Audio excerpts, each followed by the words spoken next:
আর তো বিয়ের মাত্র কিছুদিনই বাকি, তাই চলে গেছিলাম দাদার সাথে শপিং করতে সবাই মিলে। তো দাদার রিসেপশনের ড্রেসটা নিতে গেছিলাম মানিয়েবারে। তো ওখান থেকে একটা ড্রেস নেওয়া হয়ে গেছিলো, তারপর আমরা চলে যাই পাঞ্জাবি আসরে। পাঞ্জাবির দোকান থেকে দাদার বিয়ের পাঞ্জাবি, আরও আমাদের বাড়িতে যারা আছে তাদের জন্য পাঞ্জাবি কিনতে হবে বলে, তো সেখান থেকে পাঞ্জাবি নেওয়া হয়ে যায়। তো যাই হোক, তারপরে এই পাঞ্জাবিটা চেঞ্জ করে দাদার জন্য পরে আরেকটা বিয়ের পাঞ্জাবি নেওয়া হয়েছে, কারণ সাইজের ইস্যু হচ্ছিলো সেই কারণে। তো সবার পাঞ্জাবি টাঞ্জাবি কিনে নিয়েছি।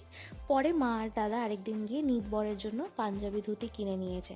তারপর আমি আর মা চলে যাই আরেকদিন মার্কেটে সবার জন্য শাড়ি কিনতে।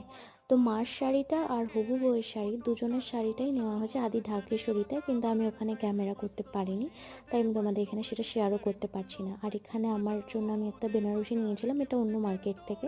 আর ছোট পিসির জন্য একটা নিয়েছি, সেটাও এখানে দেখিয়ে দিলাম। আর তোমরা গেস করো কোনটা নিয়েছি। আজকের ভিডিওটা এইটুকুই, ভালো লাগলে লাইক করো।